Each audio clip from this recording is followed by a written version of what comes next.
والصلاة والسلام على رسوله الكريم محمد بن عبد الله الأمين وعلى آله وصحبه أجمعين وبعد.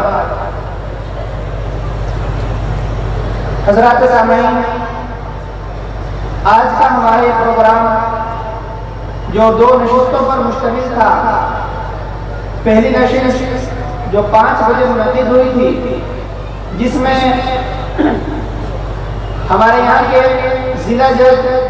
جناب ممتاز احمد صاحب تشریف لائے تھے اور انہی کے دست سے آپ کے بازو میں اسٹیج کے بائیں سائیڈ لگی ہوئی نمائش کا افتتاح کیا گیا تھا. اس نمائش میں ہمارے یہاں کے عظیم مورخ حضرت مولانا نور الحسن راشد صاحب کاندھلوی مقدس اللہ العالی نے آپ کے اس خطے کی اور خصوصاً مظفر نگر، شاملی، تھانہ بور، کیرانہ اور اس کے اطراف کے وہ مجاہدین جنہوں نے 1857 سے پہلے اور 1857 کے بعد اپنی جانوں کے نذرانے پیش کیے تھے، جس کی بنا پر انہوں نے جو بغاوتیں کی تھی انگریز حکومت کے خلاف، اس کی وجہ سے ان کی جائیدادیں ضبط کی گئی، ان کے مکانات کو نیلام کیا گیا اور آخری درجے کی بات کہ ان کو پھانسی کے پھندوں پر چڑھا کر ان کو شہید کر دیا گیا. آپ کے اطراف میں ایسے بہت سارے نامعلوم مجاہدین ہیں جن کا تذکرہ بہت نادر کتابوں میں موجود ہوتا ہے. ہمارے حضرت مولانا نے اس بات کی کوشش کی، محنت کی کہ ان سارے مجاہدین کو، ان کی تفصیلات کو،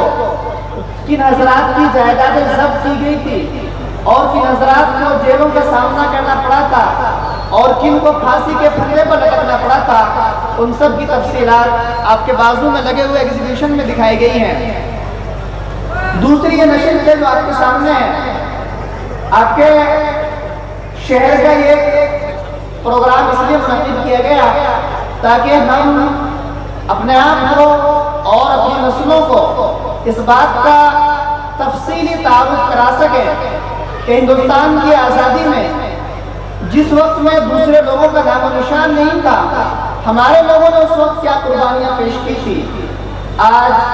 15 اگست کا دن ہے. 15 اگست 1947 کو ہمارا ملک ہندوستان بیش بہا قربانیوں کے نتیجے میں آزاد ہوا اور ملک میں رہنے والے تمام شہریوں کو انگریزوں کی غلامی سے نجات ملی. 15 اگست ہمارا قومی دن ہے. ملک کی آزادی ملک کے ہر شہری کے لیے قابل فخر اور باعث افتخار ہے.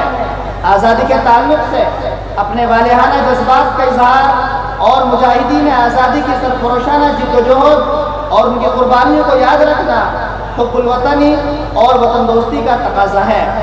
آزادی کی جد و جہد میں جس طرح مذہب و ملت کے امتیاز کے بغیر ملک کے انصاف پسند اور محب وطن شہریوں نے اپنی متحدہ قوت اور جوش و جذبات کی ایکتائیت کا مظاہرہ کیا، وہ ملک کا ایک قیمتی سرمایہ ہے. اس نے ثابت کر دیا کہ جس طرح مٹھی بھر شرپسند ملک دشمن عناصر، اینٹی نیشنل ایلیمنٹس نے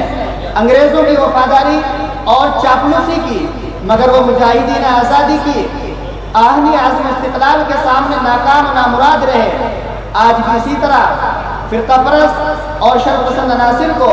اسی متحدہ قوت اور عزم استقلال سے ناکام و نامراد بنایا جا سکتا ہے اور ملک کو برباد ہونے سے بچایا جا سکتا ہے. حضرات گرامی قدر، تحریک ائمہ مساجد کیرانہ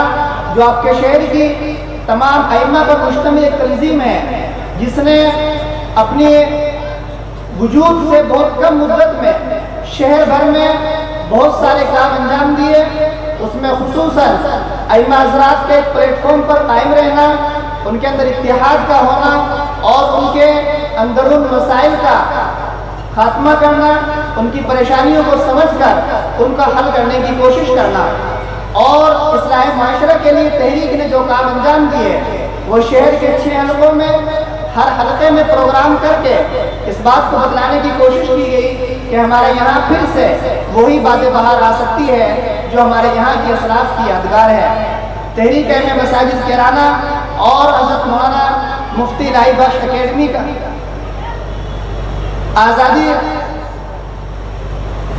تحریک اہم مساجد کیرانا اور مفتی الہی بخش اکیڈمی کیرانا کا آزادی کے گرامی قدر سرمایہ کی قدردانی اور مجاہدین آزادی کو سچا خراج عقیدت پیش کرنے کے لیے آج آپ کو یہ پروگرام سجایا گیا ہے۔ اس لیے آپ سبھی حضرات اس کے لیے قابل مبارکباد ہیں۔ آپ سبھی حضرات تشریف لائیں۔ راہ وفا میں جو گمنام مر گئے عناصر، راہ وفا میں جو گمنام مر گئے عناصر، متاع درد انہی ساتھیوں کے نام کریں۔ میں اب ترانہ پیش کرنے کے لیے مولوی عبداللہ صاحب قاسمی کو دعوت دے رہا ہوں، تشریف لائیں اور ترانہ پیش کریں۔